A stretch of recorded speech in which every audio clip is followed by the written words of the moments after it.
I think it's time that we talk directly with each other about what's been happening in our political dialogue in the last 2 decades.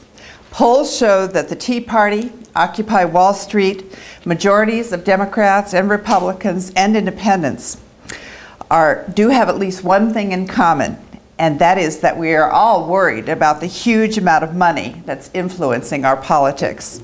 How that influence is described differs, but this concern is widespread and it's common to all of these groups. However, we are unable to talk across our divides at a national level, but also on regional levels, in town halls, even across the dinner table at family holidays. Only he who can describe the problem can solve the problem. And that's a quote from Confucius. I've been unable to verify that, but these are still wise words.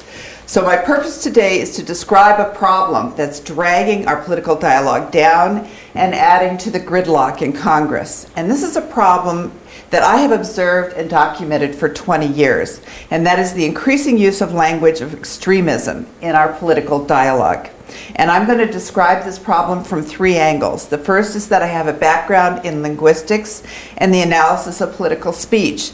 The second is that I've studied 20th century German history, fascism from its roots in the early 1920s to 1945, and then also post-war communism in East Germany from 1945 onwards. And my understanding of history has also been informed by my personal experiences. In the United States, I have met survivors of the Holocaust. And in Germany, I met Germans who had heard Adolf Hitler when he came to their towns and villages to speak, and they had been drawn to him. And I also met several people who had fled communist governments in Eastern Europe, including from East Germany, and some who were shot at as they were fleeing. And in my own travel, I witnessed intimidating police tactics used at East German borders. So these experiences left me with both anti-communist as well as anti-fascist sentiments. And the third angle is that I have been a political talk radio listener since the 1990s, and I have published on this topic. So the language of extremism, it uses specific strategies. It's been used in the past by the far right and the far left in Europe. I am not seeing a neo-fascist or a neo-Marxist movement in the United States. But the propaganda of polarization and division is being used, but primarily as a business model. And I describe this as a business model with political benefits for some, but it's affecting and it's degrading the political dialogue for most. What is linguistics? It's a scientific study of the structural features of language and its use. And the focus is on spoken language, and now with the internet and texting, this has become more intertextual. It's not the same as speaking a foreign language. I did learn how to speak German, but it's not necessary. Language is like air. We are immersed in it. We don't always notice it, yet it is all around us. And a linguist looks at language the same way that a meteorologist looks at clouds. Clouds are amorphous. They're constantly changing. First we see stratus, then cumulus, then cirrus. And language also changes. And these changes can be identified, analyzed, and categorized. So in 1982, I was studying at a German university. And during that semester, we did a course on how language is used in persuasion. And this was entirely in German, the lectures, the reading, the discussion, and so on. And we talked about the language of advertising. And we talked about the standard language that's used in political campaigns. And we also talked about the language of propaganda from the far right and far left in fascism and communism. And I was also studying German history. And throughout this period, I had one question that kept coming back to me. And that was, why had there been this rabid enthusiasm for Adolf Hitler? I knew Germany had been a democracy, that it was a highly literate country, and it had a very sophisticated state. So it wasn't as if people were saying, oh, well, we have no choice. This guy Adolf is the only one who can solve our problems. But rather there was huge enthusiasm for him among his supporters. So I was in this class in 1982, and the professor brought in some fragments of Nazi propaganda for us to discuss. And first we talked about how the language had been used against political opponents, and then how it was used against Jews, and then finally how it was also used against the Allied powers. And this language caught my attention.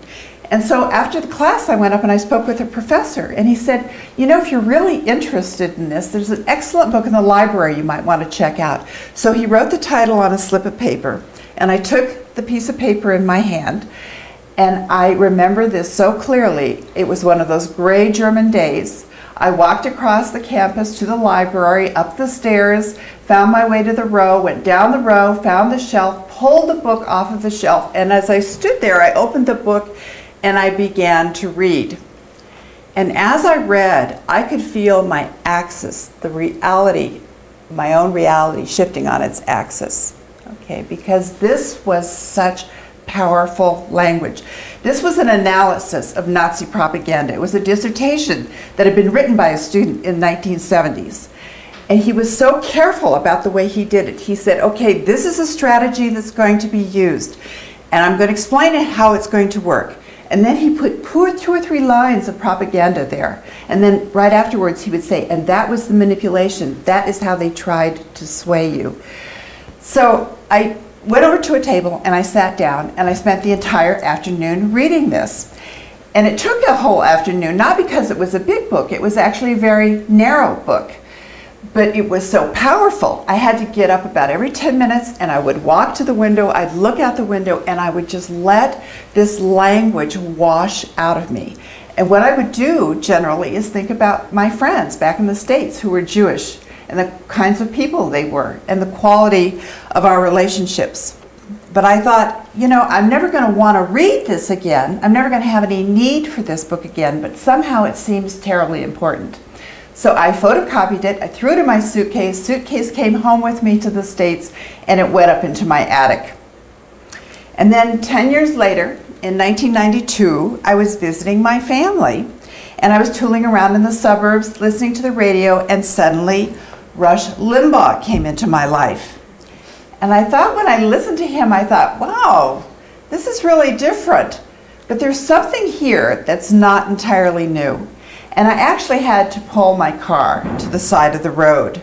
And it took only about 5 minutes, and I realized, okay, this guy's not a Nazi, he's not a fascist, he talks about business a lot, and he identifies himself as being very patriotic. So maybe he's nationalistic. But I knew that even hyper-enthusiastic love of country is not the same as fascism. And later on, I heard him do parodies on right-wing conspiracy theorists, and I thought this was very humorous. So I went home, and I got the book down, which I now have an original copy of, and I reread it. And I heard some similarities, and I began to record Limbaugh and another conservative host, Ken Hamblin. And this went on for a few years, and I did more research, especially on the language of communism. And I noticed that there were similarities between the left and the right in their language structures. And I noticed, too, that these same structures were showing up in political talk radio. So in 2003, I wrote a chapter that was published in New York and Berlin, and it's now in an academic book, and it's on the shelves of more than 200 universities worldwide. And I'm writing and I'm giving this public talk now because what I had noticed in the early 1990s on political talk radio has gotten much, much worse. This language is really spreading now into our society. It's coming into the mainstream, into the left, onto TV, into political campaigns, and even into common conversations. This is a political talk radio graphic which shows total hours broadcast across the United States in 1 week. About 2,500 hours of conservative as opposed to 250 of progressive. Limbaugh is broadcast a total of 440 hours a day, which is 9 times more than his nearest progressive competitor, who is Ed Schultz, and he has an audience of about 650,000. And before I get into the details of this business model, I would like to mention talk show hosts refer to their style as provocative talk, or venting our anger, or stirring the pot. And this provocative talk is made up of strategies. They're all intended to hold listener attention. So there's both an entertainment aspect as well as a political aspect to political talk radio. This is a June 2010 issue of Talkers magazine.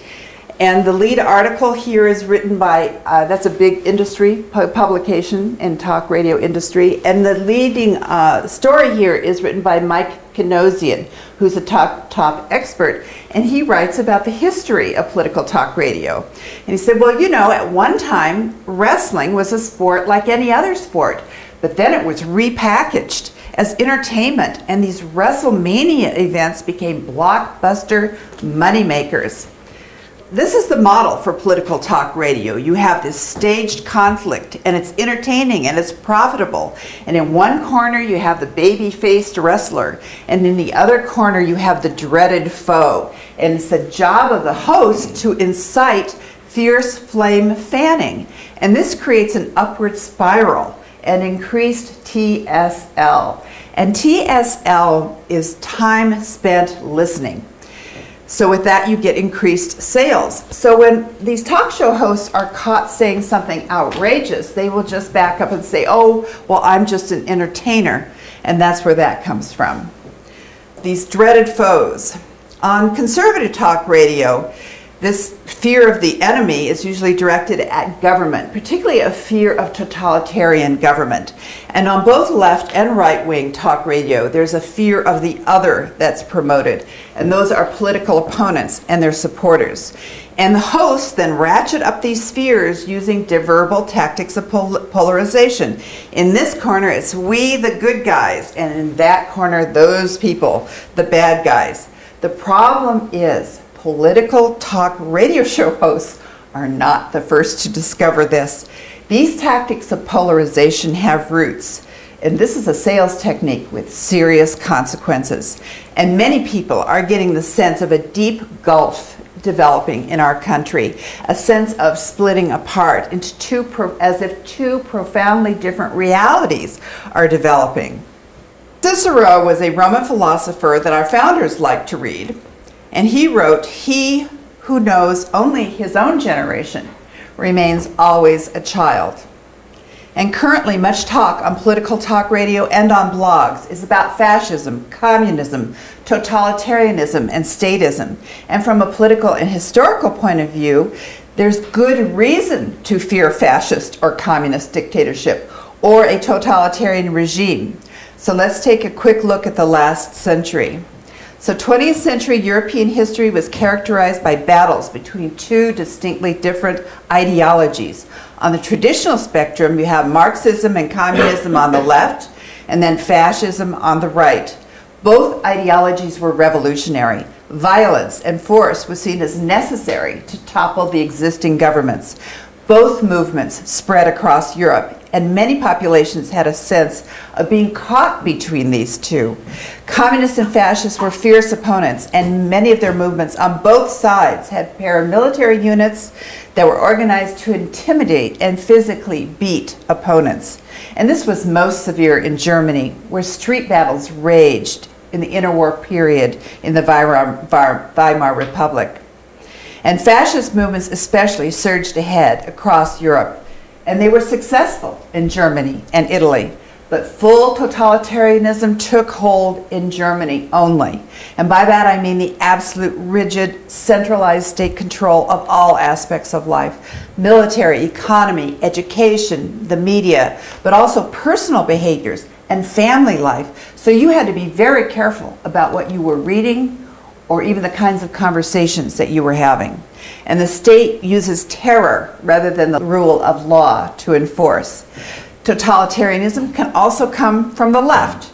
And since we're talking about Europe here, Stalinism in Russia is the best example. And this chart shows 3 stages of fascism and 3 stages of communism, and that shows that these phenomena change through time. At the beginnings, these groups do not say we're going to become totalitarian. Their supporters are looking for solutions, and they're not aware that they are opening the gate for extremism that can lead to totalitarianism. But this is critical. We have to be able to identify these movements in order to prevent them from taking hold. In order to solve a problem, again, it must first be accurately identified. So the ideological roots of the extreme left and the extreme right are very different, but their manipulation of language has strong overlapping similarities. And there's an overlap with the way language is being used on political talk radio today as well. So the umbrella strategy, the macro strategy, is polarization. The in-group we versus the out-group them. And propagandists use language in a democratic state to gain attention and to influence and fuel their movements. And on political talk radio, the language is used to fuel sales. But extremes can and have taken hold in democratic states. It's not just what is said that is important, but how it is said. And therein lies much hidden manipulation.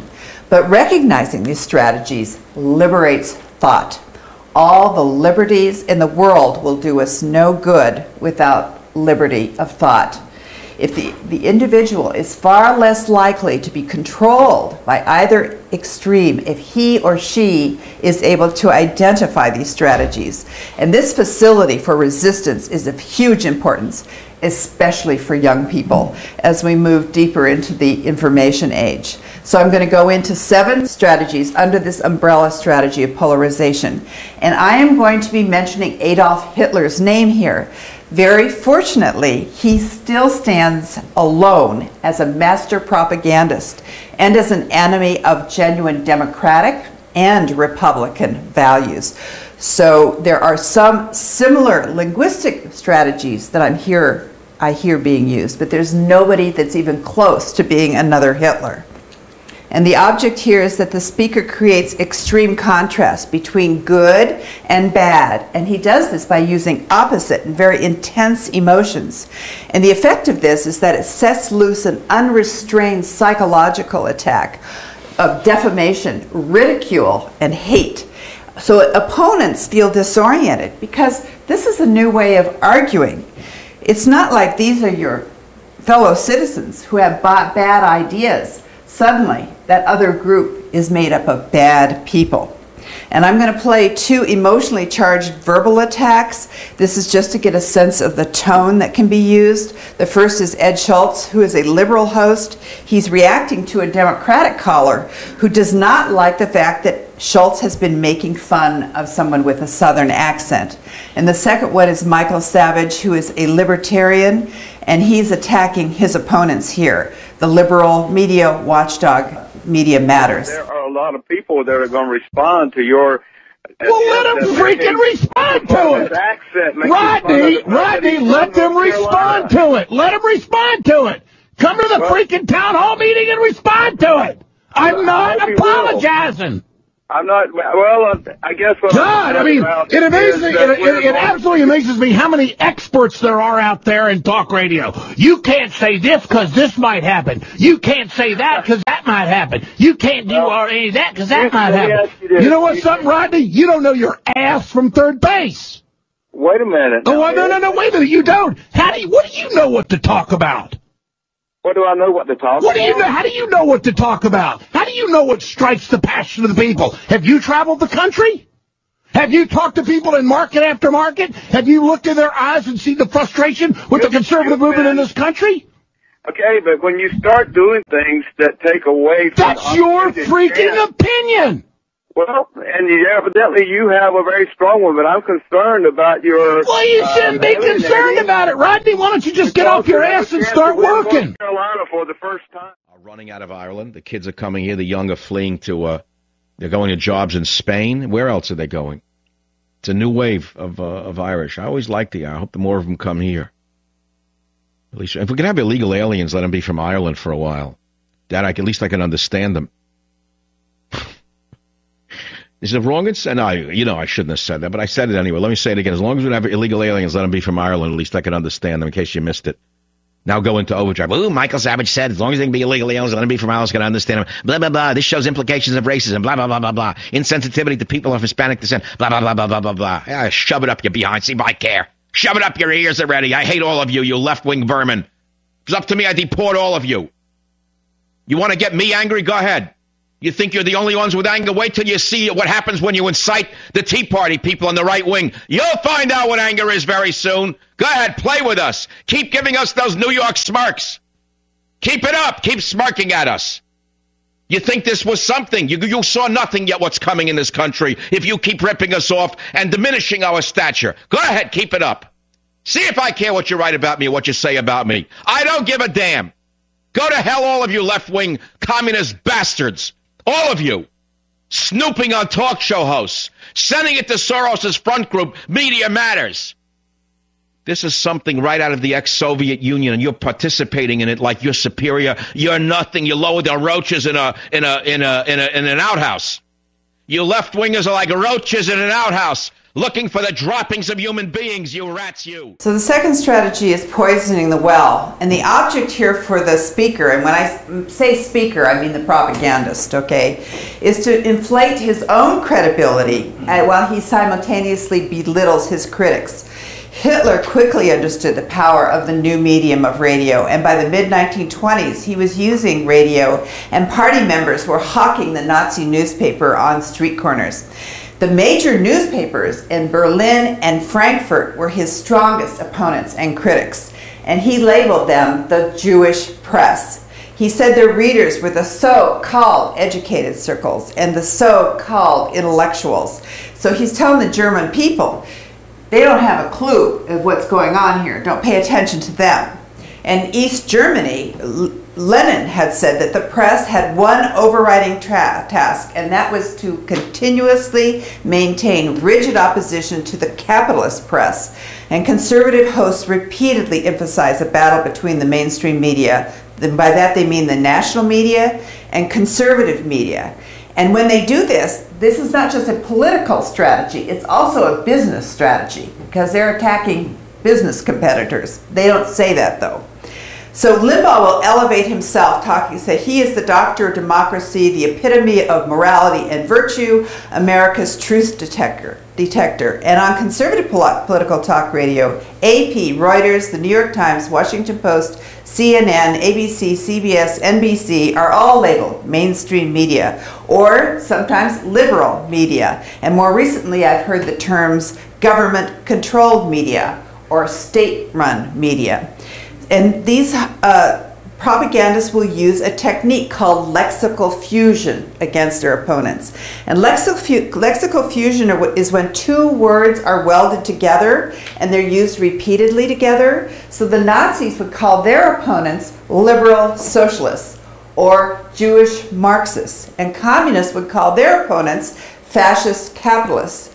Limbaugh and other right-wing hosts will call Democrats liberal socialist, or sometimes liberal socialist communist. So you get three concepts welded together as one. Now, if the mainstream media was the propaganda equivalent to that, then we would be hearing Wolf Blitzer referring to Republicans as conservative capitalist fascists repeatedly. But I have yet to hear that. So the effect of this, though, is that a range of critics are fused into a single threat of major proportions. So this is Michael Savage again attacking the mainstream media. The problem, get out your hot oil with lipstick. If they think that they're going to run me out of business by calling me names, they don't know who they're dealing with. I'll tell you who they are. I want you to listen now to the reporter, the so-called reporter, the journalist for CNN. She's not partisan. She doesn't have a viewpoint. No, she just represents the Mao Zedong attitude that Obama would like her to have, given to her in talking points by David Axelrod and Rahm Emanuel. Listen to clip 16. Wagler has already been listening to WHP's all-conservative lineup for more than 8 hours. And Michael Savage. Go whine in the street and leave me alone. It's the kind of intense loyalty conservative talk radio attracts far more than liberal talk. 10 of the top 11 radio talk shows are conservative. Why do you think that is, girl? The reason 10 of the top 11 radio talk shows are conservative, girl, is because your left-wing rats control all of television. Your left-wing rats control all the newspapers, and that's why your TVs and your newspapers are going in the toilet. You see, it's because we conservative, better educated, more affluent people don't buy your rotten, stinking left-wing newspapers anymore. We don't watch Tom Brokaw and his descendants on NBC anymore. None of the people that you propose should be giving people the news matter a whit to us. And people who listen to us need us. They don't need you. Now they get some quack, a psychiatrist. I never heard of her. No one has ever heard of her. They dig up some loser, probably from Brooklyn somewhere, a red diaper doper baby raised with the oilcloth and the International Ladies Garments Workers Union grandmother and the Triangle Shirtwaist Fire, and over many doses of seltzer, which no doubt the carbon dioxide in the seltzer, which is why I figured out, by the way, why so many liberals are obsessed with global warming and the theory of carbon dioxide destroying the atmosphere.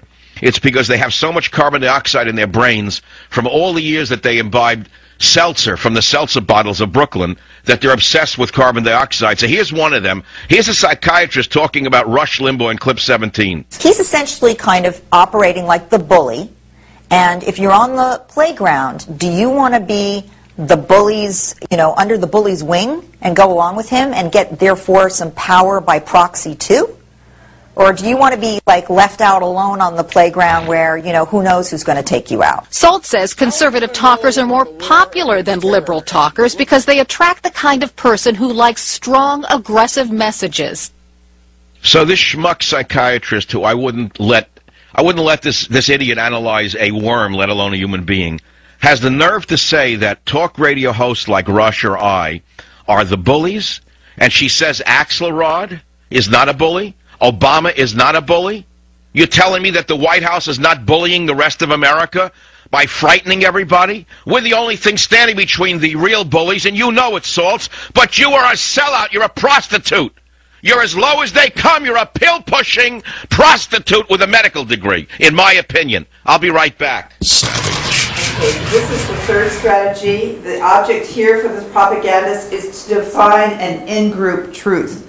And this truth is based on the values and the beliefs of his group. And there's a repeated use of the word truth. Pravda was the main propaganda organ in the Soviet Union. Pravda means the truth. They definitely could not have called it the facts. So the propagandist takes a position of raw advocacy. The viewpoint of the opposition has no merit, period, ever. There's no middle ground, there's no compromise, because giving in would be traitorous to the group's beliefs. In East Germany, the propaganda ministry considered the people erziehungsbedürftig, which means in need of constant, unrelenting instruction in ideology. And that was in all areas: media, art, sports, science, education, and so on.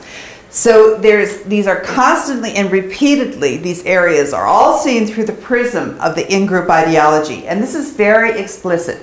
This is our group, and this is our ideology. On political talk radio, there's constant and explicit showcasing of ideology, interviews, monologues, call-in segments, in parodies, in magazines, newsletters, websites, and even advertising. And the effect of this is that the liberal viewpoint has no merit, ever. Or if you are watching Keith Olbermann, the conservative viewpoint has no merit, ever. And I'm going to play two examples of this. The first one is Andrew Klavan. He's a libertarian conservative.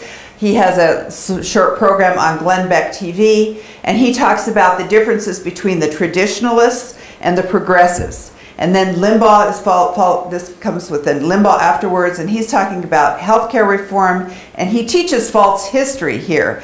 But in both, the emphasis is that our ideology is positive, but the out-group ideology is negative, and it's a threat. And ideology trumps facts. I'm Andrew Klavan, and this is my very serious commentary. Today, in an extra special holiday, very serious holiday commentary about the holidays, we're going to climb aboard our magic sleigh and travel across the political spectrum to see the many different ways in which Americans celebrate what I like to call Christmas. Because it is Christmas. It's so charming to see the quaintly varied practices and customs that are on display in December as traditionalists gather to celebrate the birth of their Lord and Savior while progressives begin to work toward the re-election of theirs. As we travel from state to state, we'll hear traditionalists singing Yuletide carols while progressives follow those joyous sounds until they've tracked the singers down and hounded them out of the public square. In this time of charity and goodwill, we'll see traditionalists preparing to give their money to their favorite causes, and progressives preparing to give traditionalists money to their favorite causes. We'll see traditionalists in the joy of their faith raising high the cross of Christ, while progressives snarl and thrash and return to their coffins, waiting for another night to fall so they can roam abroad and suck the blood of the living. Wait, maybe that's vampires. I always get those two confused. And of course, while traditionalists anticipate a jolly fat man from the North Pole who will come to their home and give them toys and presents at no cost whatsoever, progressives anticipate the same thing, except their jolly fat man comes from Washington, D.C. When I endeavored to intellectually and properly explain the similarities between the National Socialism of Germany and Hitler and Obama's healthcare plan, then they said, well, you can't do that way. Hitler, 6 million people were killed. You can't compare. I'm not. A lot of stuff happened before the Holocaust, and just because the Holocaust happened doesn't mean we have to ignore everything else Hitler was about. And just as Obama's doing, Hitler, well, even prior to Hitler, German socialists attempted to remake and order their country using health care as the springboard and the foundation. Same thing that's happening here. Hitler was a man of the left. Nazi is simply the term for the National Socialists of Germany. They're far more in common, the National Socialists and their domestic policies, short of the Holocaust, that they're far more in common with what Obama's doing than with anybody on the right. So when we make this comparison, after Pelosi calls us all Nazis, all right, you want to call us Nazis? Let's do a comparison, Ms. Pelosi. So these three sub-strategies I've just gone through, they do show up in some standard political campaign language. However, if you hear the next four strategies, you are definitely wading into the deeper waters of propaganda. And this is my concern, because they are spreading steadily into our language, particularly in the last 10 years. I've heard seen a much stronger shift to an emphasis on fighting enemies and outgroups. And the German historian Friedrich Meinecke said that totalitarians are the terrible simplifiers. And what he meant by that is that they are the terrifying, terrible simplifiers. And these next two strategies manipulate language in order to simplify. So scapegoating, the propagandist divides complex individuals into opposing camps. Again, it's these people versus us. To imagine how this works, think of a huge stadium, and on one side of the stadium, the bleachers are full of all kinds of problems. There's unemployment and unrest and criminal activity or some kind of threat. And then on the other side of the stadium are all of the people that are being affected by these problems. And they're feeling the ground go out from underneath their feet. And the propagandist then stands in the middle of the field, and he looks up at his audience and says, I see your anger, I see your frustration, and yes, we have a big mess over here. But folks, it's simple.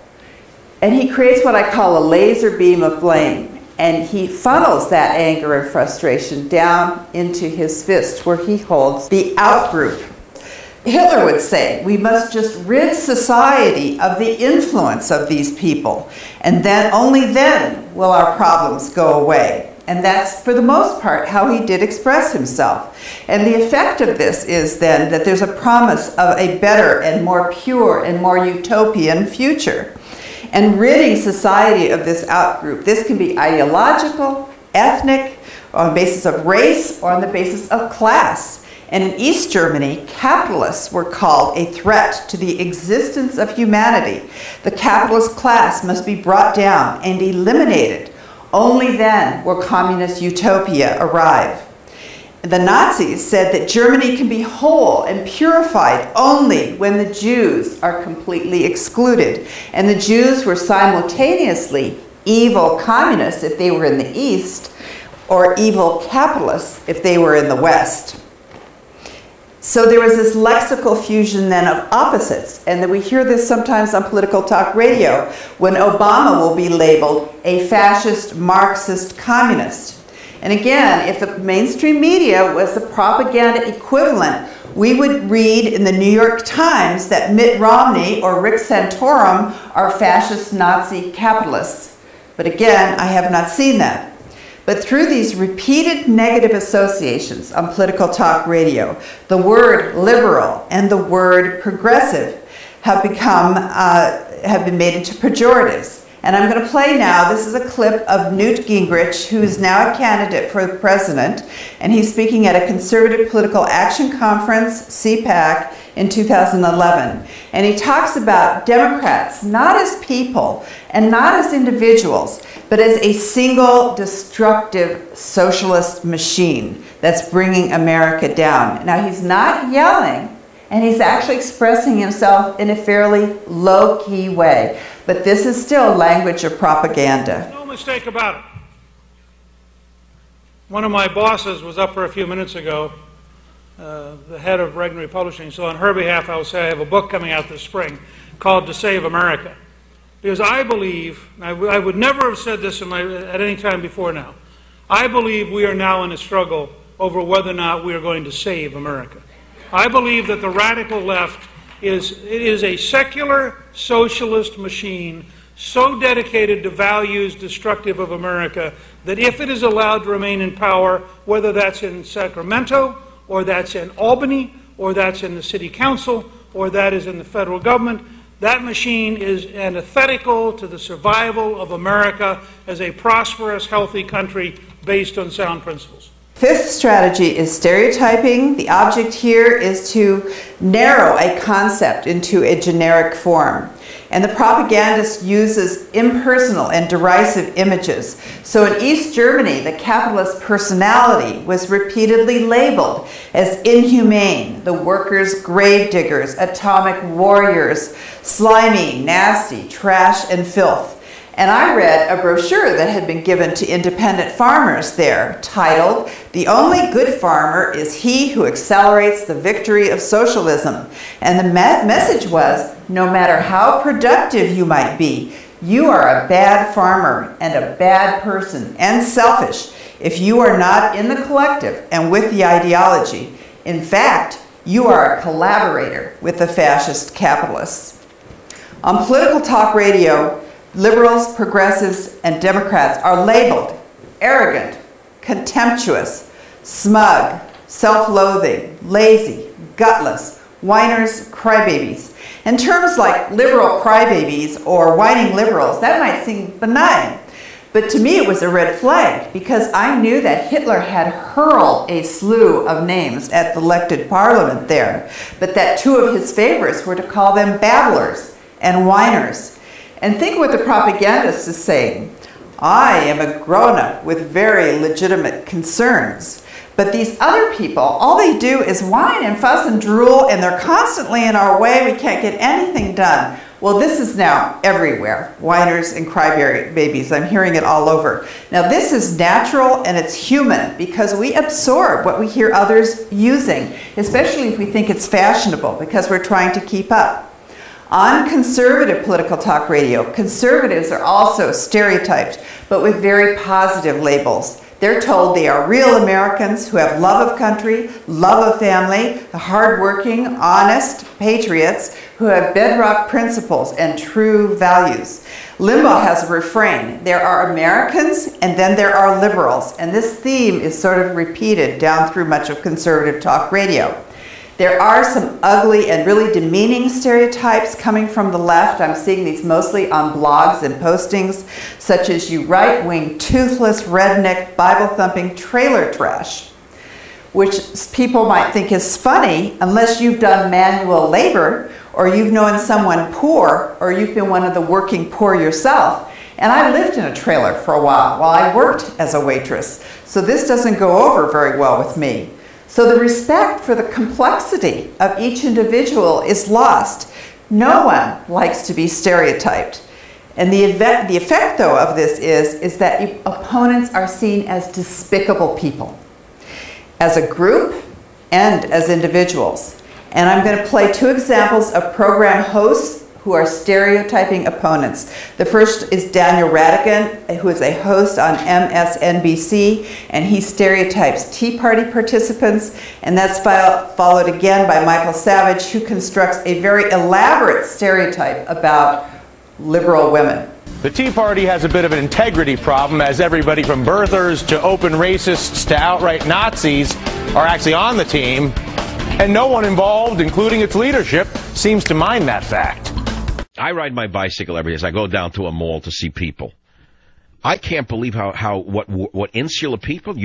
I'm on a bicycle. I'm riding to a mall. If I didn't almost hit 5 stupid women walking with cell phones, either they see you and they want to make believe that they're immersed in their BlackBerry or their phone and using it as a weapon against you, or they don't actually see you. It doesn't matter. These are the moronic liberal women who elected Obama. They don't know anything. They don't know anything. They're lost in their little, they have a handheld device. And all they know is what comes through the handheld device. And they know Obama's great and anyone who opposes him is a racist white cracker, even though they're whites. That's all they know. Ignoramuses. Stupid. The empty people, the empty skirts. Now, if you talk to them and you look at them from the outside, they're reasonably attractive women, whatever, they dress well. These are the same women who feed their children Oreo cookies for breakfast. Or if they're really sophisticated, they take them to a cafe and they give them a pastry, a croissant, and a coffee or a cocoa, and they want to know why the kid needs Prozac. The mother hasn't the slightest idea as to her own health, nutrition, nothing. She knows nothing about her own health and nutrition. She relies upon experts to guide her with drugs. She's on 6 or 8 prescriptions, and the child is no different. So, I look at things, I'm bewildered by it in a way, on how we've become a nation of drugged victims. And that explains why we have a leader who is so empty of substance. Okay, the 6th strategy, this is manipulation of key moral concepts. And this is very insidious, very difficult to detect. The object here for the propagandist is to alter the moral value of key words. So the social norms of meanings are changed so that what was negative becomes positive and what was positive becomes negative. The Nazis used words like ruthless and brutal and fanatical in positive ways, and prior to Hitler these had all been negative. So they would say things like brutale Mut, brutal courage, or fanatical loyalty. The word fanatisch, which had formerly been negative, became very edgy and popular, and it was used frequently in Nazi press. And the common use of these words grew as Nazism grew. And these words permeated so far that many of them were also used by Jews. So people would say things like, Ich bin Tennisfanatiker. I'm a fanatical tennis player. So you can imagine that many would not blink an eye if somebody said, Ich bin Hitler-Fanatiker. But Hitler said words such as empathy, kind-heartedness, and tolerance were only used by the weak. He told the German people, you are made of steel, and Nazism is ruthless, intolerant, and pitiless against all its enemies. And he spoke of giftige Judenhumanität, poisonous Jewish humanitarianism. On political talk radio, I've seen some bit of tendency in this direction. During the health care debate, Limbaugh said liberals are compassion fascists and compassion mongerers. So here is this problem of lexical fusion being used to make a positive concept negative and destructive, even immoral. So the effect of this is that words are drained of their humanizing power. It's okay then to release feelings of hostility and meanness previously held in check by their true meanings. If compassion is a negative attribute, who should feel any obligation to be compassionate? To be unfeeling can be seen as positive, good, and even moral. And the last of these strategies is the use of dehumanizing imagery. And this is very powerful. And I'm quite concerned because I'm hearing this on right-wing political talk radio. It's creeping into left-wing political talk radio. It's showing up in public debate and even in personal conversations. This sub-strategy is so closely associated with Nazism and with concentration camps that personally I have never heard this tactic used by any German in the East or the West. It is absolutely taboo. The object here is to activate gut-level feelings of revulsion toward the out-group. And the specific tactic that is used is the metaphor, so that Hitler and the Nazis would call Jews a plague, infection, pestilence, cancer, tumors, poison, parasites, bacilli, vermin, leeches, bacteria, tuberculosis, and ulcers. And one very vivid image that Hitler would use is that Jews are maggots devouring the body of the German people.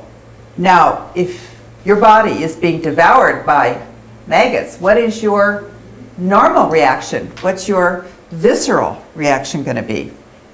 Rid yourself, okay? Eliminate them or cleanse, okay? And this cleansing then can be directed at an outgroup, okay? And that outgroup, again, can be based on ethnicity, on race, on religion, on class, or it can be strictly ideological.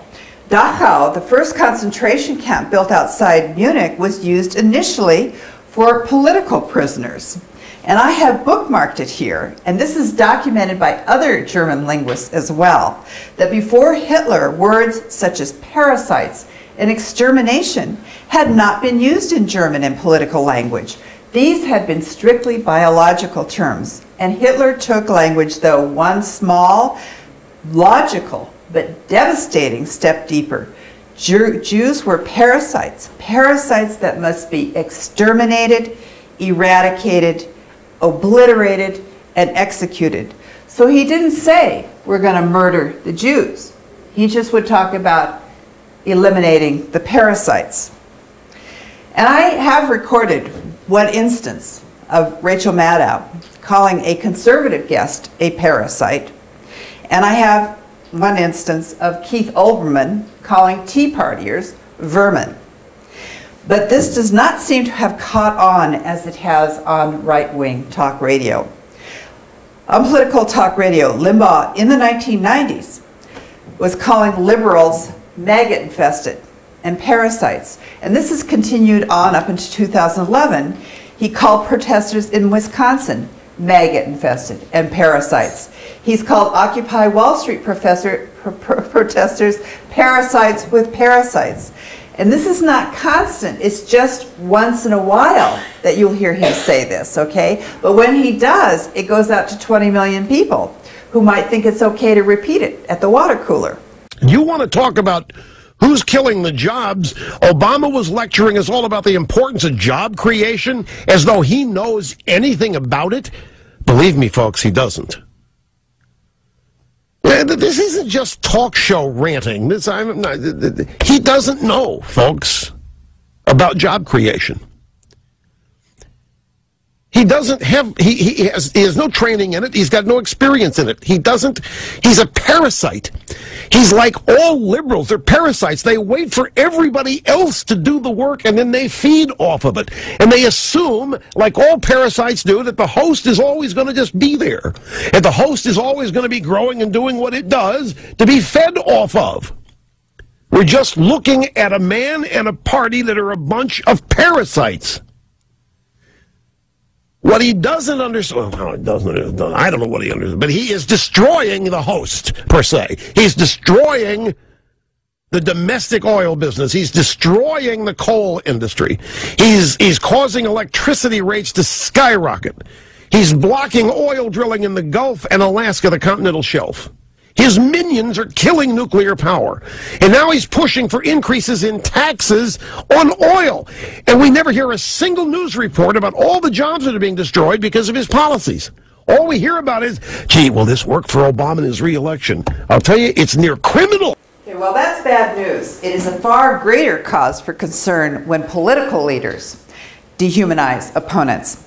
Grover Norquist is a conservative and an anti-tax activist, and he has huge influence on Capitol Hill. Though he's not an elected official, he set up and has gotten all Republicans in the House to agree to a no new taxes pledge. And this has contributed to gridlock and failure to compromise. And this next slide is Norquist also speaking at CPAC in 2011.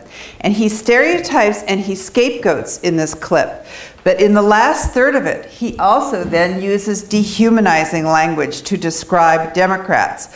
So all the way through, it's this very much us versus them. There's a good team, and then there's the bad team with the bad character. And his tone, he's not yelling, he's mildly derogatory in his tone, but still this is the language of propaganda. The other team is a takings coalition. We're the Leave Us Alone coalition. We want to be left alone. We don't want other people's money. We don't want other people's time. We don't want to run other people's lives for them. Okay? We just want to be left alone to run our lives and to have liberty. The other team, however, is a takings coalition. They view the proper role of government as taking things from some people and giving them to other people. Usually they want money, yours, and it goes to them. That's the takings coalition. So sitting around their table, trial lawyers, labor unions, big city political machines, the two wings of the dependency movement, people who are locked into welfare dependency, and people who make $90,000 a year, managing the dependency of others, making sure none of them get jobs and become Republicans.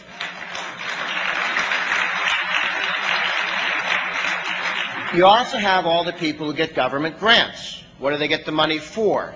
To come bother the rest of us. These are the people who invented cars too small to put an entire family into, toilets too small to flush completely, the light bulbs that don't really light very well. They've set up various things such that on the Sabbath you have to separate the green glass from the brown glass for the recycling priests. And the national nannies have these incredibly long thou shalt list, things you have to do, and things you are not allowed to do. Their list is slightly longer and more tedious than Leviticus. So around the left's table is a bunch of people who live off other people's money, yours.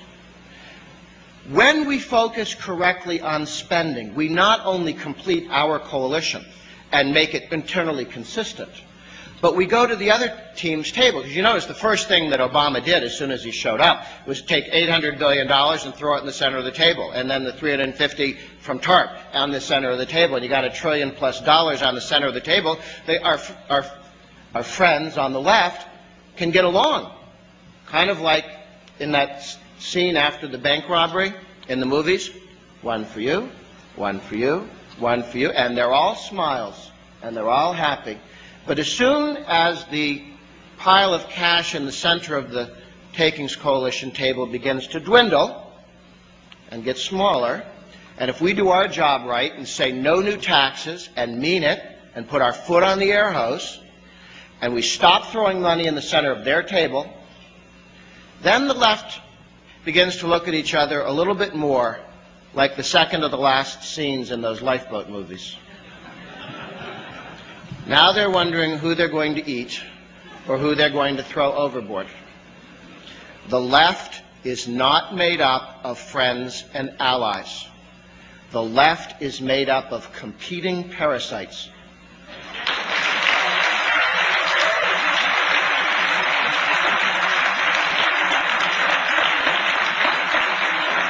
If we say no to tax increases, stop throwing money into their table, they will just as cheerfully gnaw on the guy sitting next to them as on a taxpayer. And our job is to say no to tax increases, not give them more money, so that 2 years from now, when we meet them in the next election, there are fewer of them and they're shorter. Thank you. I started giving this talk for the first time in the mid-1990s. Unfortunately, because what I've heard in the last 2 years, I have had to add new observations. I am now hearing expressions of wished-for violence against political opponents, as well as some straightforward hate speech. And these next 3 clips are all liberal hosts. The first of these is from Real Time with Bill Maher. These are his panel members are speaking about conservative Michelle Bachmann and her husband, and about Rick Santorum. And then the 2 following clips are a regional talk show host, Mike Malloy, whose career fortunately seems to be going nowhere. His first clip are his thoughts on conservative talk show host Glenn Beck, And his second clip speaks for itself. Biggest scam in the goddamn country. Right. They're sucking on the government teat and, screaming socialism because we want to have a healthcare system that functions in this country and pay less for it and get more healthcare benefits out of it, like other countries with socialized medicine. They're grifters and scumbags, the Bachmann. I don't want to grifters and scumbags. Yes. Not just one or the other. Okay. They're not charming grifters like in a movie. No. I don't want to be crass, but I just hope that Marcus Bachmann takes all that, that rage that comes from repression and denial and brings it into the bedroom with her. And I hope he fucks her angrily because that's how I would. And I've thought about it. I just. Also, I think it's interesting that it's a political statement I'm trying to make. Just so you don't get charges of sexism because only Michelle Bachmann was. I sometimes think about fucking the shit out of Rick Santorum. Just because I think I'm with you.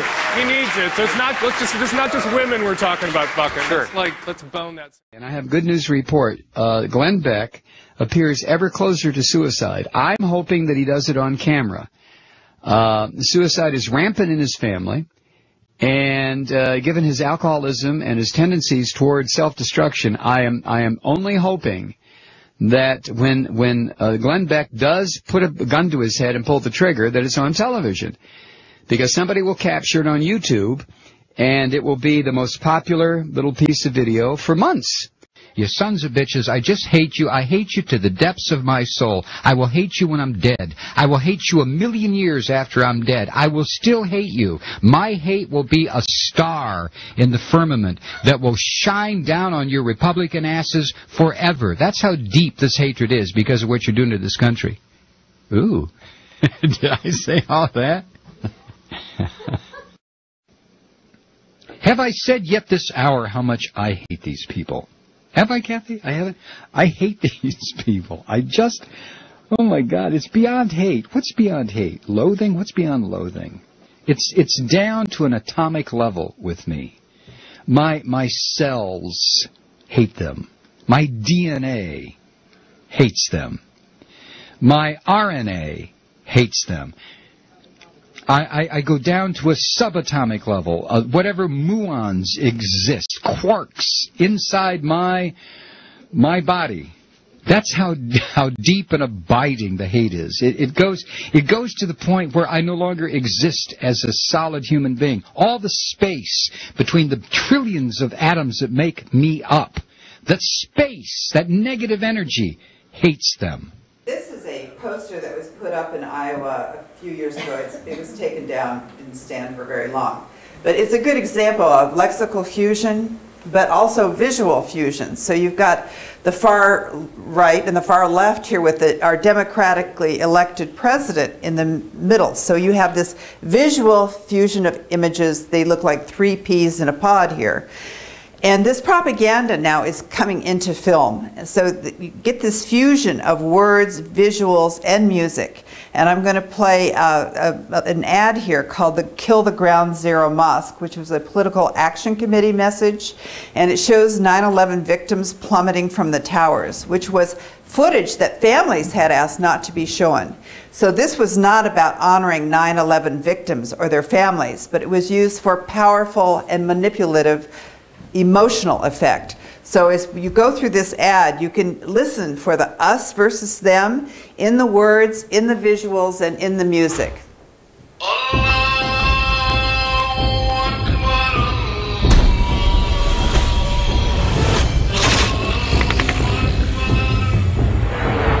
On September 11th, they declared war against us. And to celebrate that murder of 3,000 Americans, they want to build a monstrous 13-story mosque at Ground Zero. This ground is sacred.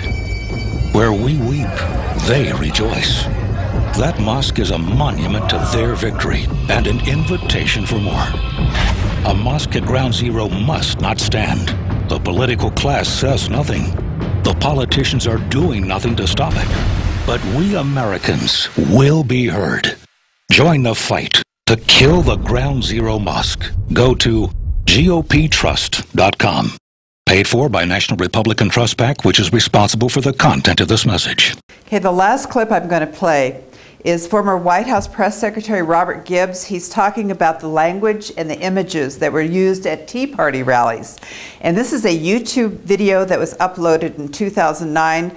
This person did a very effective job of splicing that contrasts Gibbs' concerns with languages and images used by some on the left.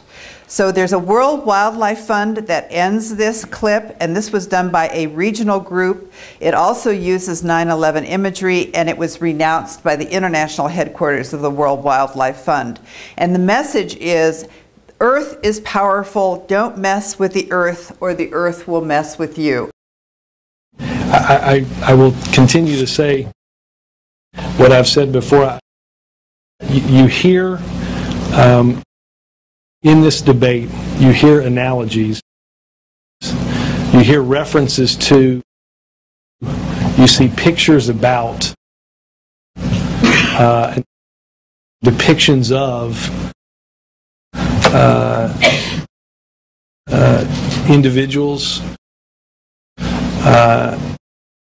that are truly stunning. And you hear it all the time. People, imagine 5 years ago somebody comparing healthcare reform to 9/11.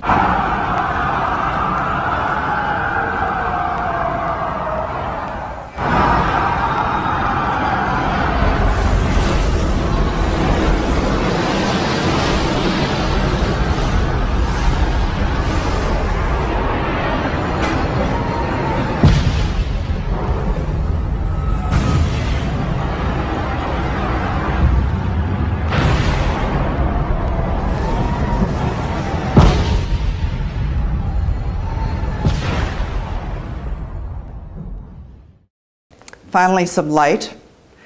Dr. Martin Luther King, Jr. Darkness cannot drive out darkness. Only light can do that.